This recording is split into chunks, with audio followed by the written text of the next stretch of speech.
Thanks for watching. Like, Comments share, and subscribe.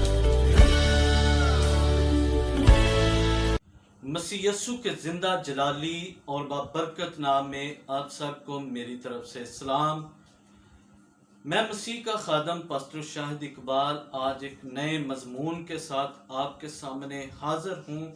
आज का जो हमारा मजमून है वो है छुपी खिदमत। आज हम छुपी खिदमत के ऊपर बात करेंगे और उस शख्स के बारे में जिसने ये खिदमत की। हम बाइबल मुकद्दस में चर्च में बहुत सारी खिदमात देखते हैं जो हमें नज़र आती हैं, लेकिन निकोदेमुस ने जो खिदमत की शायद हमें उस तौर से नज़र नहीं आती, लेकिन खुदा के बंदा ने बड़ी ज़बरदस्त खिदमत की।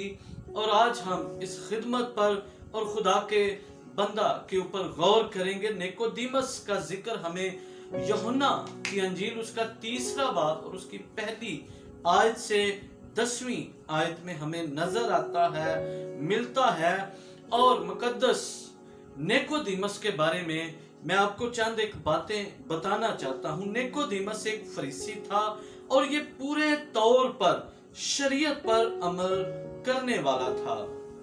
लोग फरीसियों को शरीयत का उस्ताद मानते थे और निकोदेमुस का जो तल्लक था वो फरीसियों से था।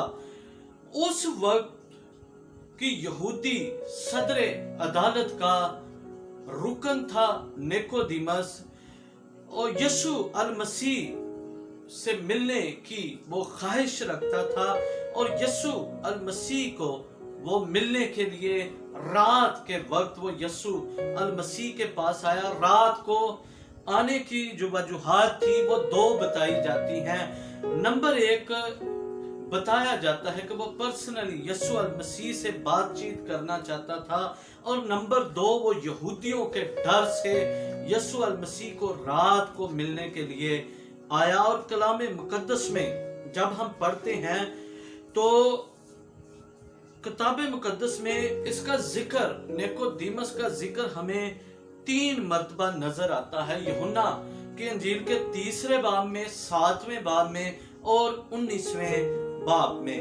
यूहन्ना की अंजील के 3रे बाब को जब हम पढ़ते हैं पहली आयत से, तो निकोदेमुस ने यीशु अल मसीह से सवाल किए और यीशु अल मसीह ने निकोदेमुस को जवाब दिए।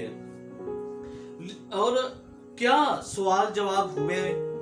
मैं जानता हूं तू रबी है, यानी तू खुदा की तरफ से उस्ताद होकर आया है और तू खुदा की तरफ से भेजा गया है, क्योंकि जो मोजज़ात तू करता है या दिखाता है कोई और शख्स दिखा नहीं सकता जब तक खुदा उसके साथ ना हो।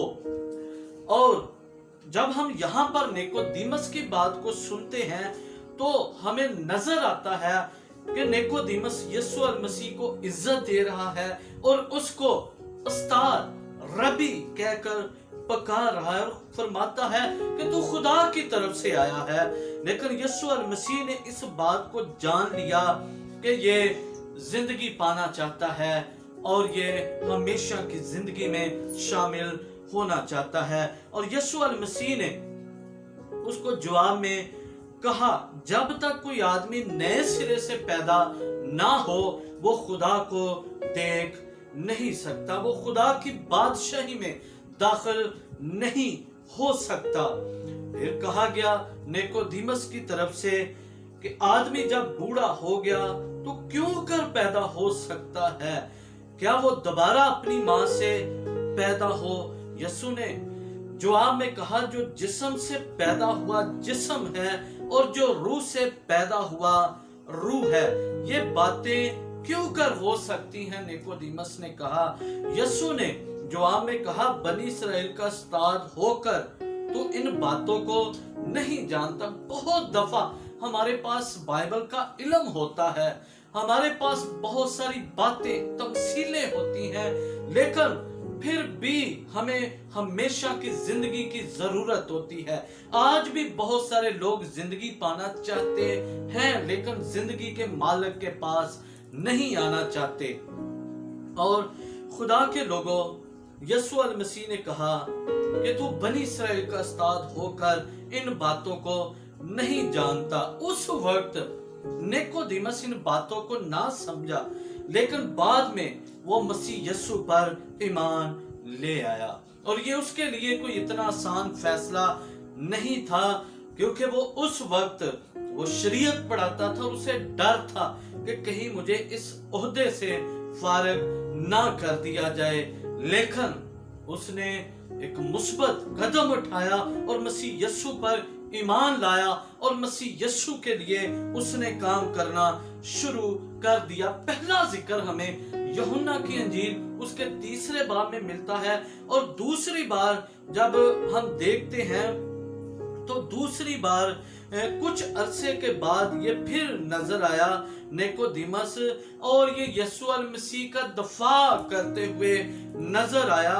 यूहन्ना की अंजील उसका 7वां बाब 45वीं आयत में जब हम पढ़ते हैं तो प्यादे जो है वो यीशु मसीह को पकड़ने के लिए, कत्ल करने के लिए गए, लेकिन वो खाली हाथ वापस आ गए और उन्हें झिड़का गया, डांटा गया कि आप क्यों उसे पकड़कर नहीं लाए।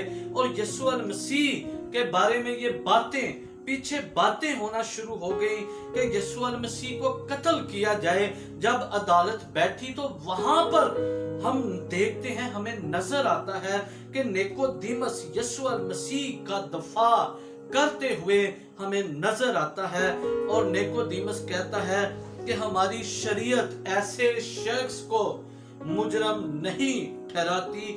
और वहां पर निकोदेमुस को तनकीद का निशाना बनाया गया। लेकिन ये ऐसी खिदमत है जो छुप कर खुदा का बंदा कर रहा था और यीशु मसीह का दफा कर रहा था। आज बहुत सारे लोग हम ऐसी खिदमत करना चाहते हैं जहां पर हम नजर आए, स्टेज पर, डायस पर, हमें किसी न किसी तरह से लोग देखें। लेकिन निकोदेमुस ने शरीयत का उस्ताद होते हुए ऐसी खिदमत की कि छुप कर यीशु मसीह का दफा करता रहा। और तीसरी बार हम देखते हैं यूहन्ना की अंजील उसका 19वां बाब उसकी 38वीं आयत में लिखा, जहां पर पिलातुस से यीशु की लाश मांगी और निकोदेमुस 50 सेर के करीब जो है वो खुशबूदार चीजें लेकर आया। और वो चीजें लेकर आया ताकि यीशु मसीह की लाश के ऊपर जो है वो उनको लगाया जाए 50 सेर के करीब। और ये यीशु मसीह ने अपनी जान दी। उस वक्त भी ये यीशु मसीह के पीछे आया, यीशु मसीह के साथ आया। और यहाँ पर हमें 3 बार इसका जिक्र नजर आता है कि कितनी जबरदस्त खुदा के बंदा ने पीछे रहकर खिदमत की है। अगर आप खिदमत करना चाहते हैं, अगर आप सामने नहीं तो आप पीछे होकर भी खुदा के लिए बड़ा काम कर सकते हैं। और ये छुपी खिदमत है। और बाइबल मुकद्दस में से हमें एक और जोड़े का जिक्र मिलता है। रसूलों के अमाल में हमें जिक्र मिलता है परसिकला और एकोला के बारे में हमें जिक्र मिलता है अमाल 18वें बाब में। और लिखा करंथस में घर में एक बड़ी कलीसिया कायम की। करंथस में एकोला और परसिकला ने एक बड़ी कलीसिया कायम की घर के अंदर। और 18 माह पौलुस के साथ खिदमत की इस जोड़े ने। और बहुत सारे खतूत लिखे गए जिनकी तरफ से मुकद्दस पौलुस की तरफ से इस जोड़े को सलाम किया गया। इनके घर की कलीसिया को सलाम भेजा गया मुकद्दस पौलुस की तरफ से और ईमानदारों की तरफ से। यानी ये नहीं कि अगर हम सामने नहीं आते तो हम खिदमत नहीं कर सकते।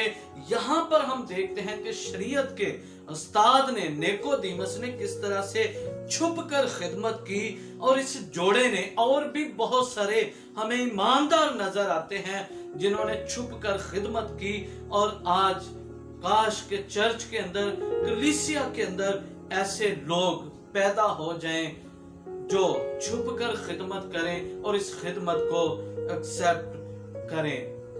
और मैं दुआ करता हूं मसीह का खात्म होते हुए कि चर्चेस के अंदर ऐसे लोग पैदा हों जो छुप कर, पीछे रहकर बड़ी बड़ी खिदमत करें, ताकि मसीह यीशु चर्च के अंदर, हमारी जिंदगियों के अंदर इज्जत और जलाल पाए। खुदा आप सबको इस कलाम के वसीला से बरकत बख्शे। आमीन।